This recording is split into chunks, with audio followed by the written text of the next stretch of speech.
So, hey, we're the Cola Guys. I'm David, And I'm George. and we are back today.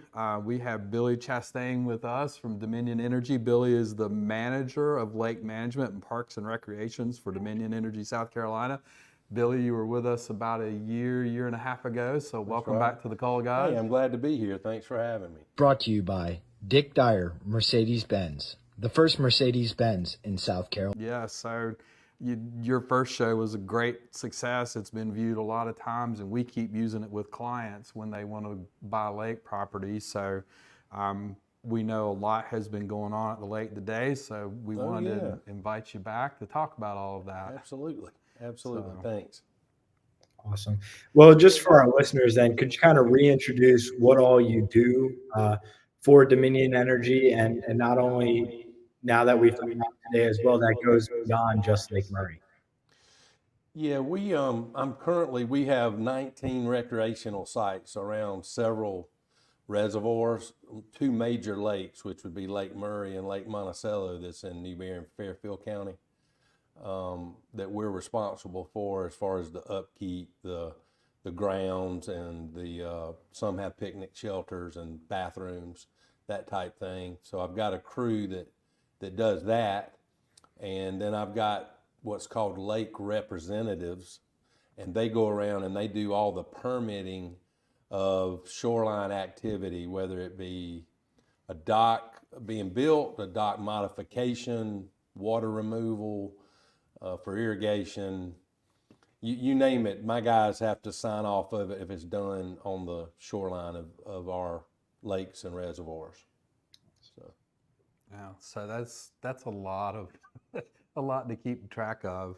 But so let's just dive in today and get to the heart of kind of why we wanted to invite you back Sure. on, because it's what y'all have going on is going to have a huge impact this summer. That's right. And so we'll kind of split this up on like two sides of the dam so we can talk about all of it. But so on the Irmo side of the dam, you guys have gone in lately and done a lot of improvements to the park there. So how has Dominion made that a better park and a better experience for the public? Well, sure. Well, that boat ramp and parking area was done around 1990 when you had a 16-foot boat and a standard pickup truck. So it was not accommodating for our current situation and activities there. So we were able to get it approved to go in and redo the whole park's design. The flow of travel's the same, but if you visit it, it's a little bit different design, and it's got a lot more markings on the pavement. But basically what we created was better angles for bigger boats. I mean, now you have, king cab, crew cab pickup trucks and a 30-foot boat that we've got to try to accommodate, and that's what we've done with minimal loss of spaces doing so. So now you'll have a much better experience when you launch your boat, and the main thing is parking your vehicle and trailer in the parking lot, because those angles and lengths and width of the spaces are much bigger, and really excited about that. And then we also did some enhancements on the side where vehicular cars can park over there too. Yeah, so just so we get it clear for everybody, things on the Irmo side of the dam are kind of back to normal now? We did earlier, or late rather, in 23, we were doing what was called our riprap project, and it was kind of centralized on the Irmo side of the dam, and you saw a lot of construction and a lot of big rock being moved, and it was just a maintenance schedule that was going on there, and it ended right around the first of the year, and then that allowed us to get in and do the paving and complete that right after that, where we could get it up to speed for the recreational season coming forward. So yeah, Irmo side is about back to normal. We've got a few tweaks that we're working on now, but it should be up and running 100% in the next few weeks. Awesome. As people use the lake more and more and it becomes busier and busier, Is there a plan in the future to add more public access, or right now is the public access that we have sustainable for a period of time? I would say in the near future, we're going to stick to what we have, but it's certainly a topic of discussion going forward. We've got some big projects that we'll talk about in a little bit going on, and we're going to get those behind us, and then we'll discuss, or kind of project out there what we're going to do going forward. But I will tell you, there will be more recreational, opportunities and places to go recreate on our lakes in the future. Awesome.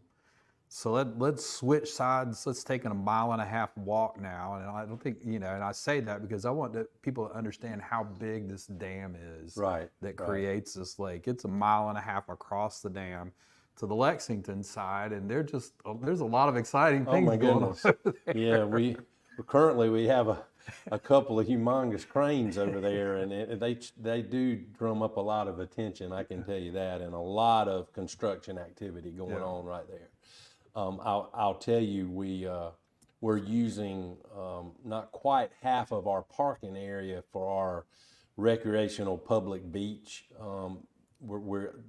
Operations are using our parking lot as a laydown yard, and that's what you see when you drive across the dam over there, all the activity.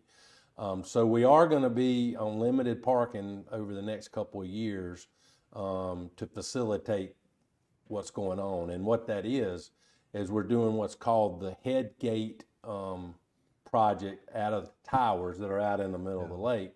And it's replacing the head gates that swing open and allow water to come in, and that's how the hydro plant operates. Okay. Those are the original gates that are currently in there now. Oh, wow. And they're almost 100 years old. So they did their job. Yeah. But you're gonna see in the near future a barge out there at the towers with a crane on it.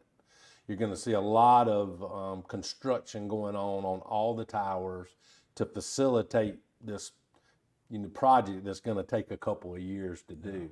As you can imagine, it's a pretty big project, and we're not lowering the lake any than we would normally do for this.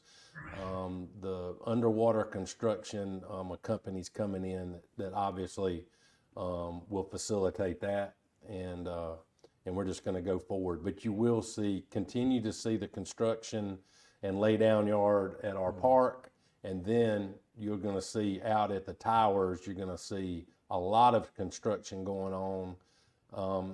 I do want to add, there's an exclusionary zone that's been put in by the Department of Natural Resources around the towers during this construction period. Yeah. And it's pretty large. And I know that's been a very common fishing hole for a lot of fishermen over the years. And that's, it is what it is. But for safety, we've got to keep barriers around those towers, because it's going to be, in a lot of cases, 6 days a week construction going on out there. With that being said, again, our park, we're losing 88 parking places in our public beach park. And so it's going to be, going forward on these busy weekends, just have patience. Yeah. We're going to have to kind of see how that goes on how we handle it. We've never had to do this before, but I can just envision some backups and traffic issues. Traffic issues that will happen, out across the dam will be pretty significant on really busy, beautiful Saturdays and Sundays and holidays. Yeah. So sorry about that. That's okay. So yeah, we're just asking folks to be patient, but also if they are determined to get there, people get creative, I guess, where they're going to park. They do. Thinking they're going to walk over and just enjoy it. But I guess y'all are asking people to, be kind to the businesses and the people that live around there close, and not, abuse parking or parking spaces, or just think that because they can't park at the Lexington side of the lake that they can just pull over on the side of Corley Mill Road at the intersection and park there up at the bait shop or anything like that. That's right. Well, there are some spots, they're being reviewed now by the Department of Transportation, on whether or not there will be parking allowed on some of those pull-off areas that you were talking about. Yes, sir. So I really can't speak on specifics on where you can and can't park, but I will tell you, we all know that is such a busy intersection, and we would just say for safety, please have caution whenever if you do have the opportunity to park somewhere else and walk in, please be careful with you and your family, because we all know how much it's being used. So. Absolutely. Well, this time of year, we know that the lake level is usually a decent bit lower than what it is in the summer, spring months. Is there a time that people should be expecting the lake to reach that top water level again? Well, I'm glad you asked that, because we have recently had the rain that we needed, and we are very close to our level for recreational season. It came a little bit quicker. You don't know what Mother Nature is going to do, so we're so excited about that, because we're not fretting over are we going to get enough rain. We got it. We've got it pretty close to where we're going to keep it now for the summer months, and we'll go from there unless some unforeseen electrical issue happens and we have to generate more power. We're going to certainly be in a good position to maintain our level, which is around 358 feet above sea level. So, episode of The Coal Guys is sponsored by Bell Carrington, Price and Gregg. Bell Carrington is our choice for the best real estate attorneys in town. They are highly communicative and make sure that the closing process is as smooth as possible. With offices in North Carolina, South Carolina, Tennessee, Georgia, and Alabama, they can handle any of your real estate, finance, eminent domain, financial services litigation, and litigation needs. Call their Columbia SC office today at 803-509-5078.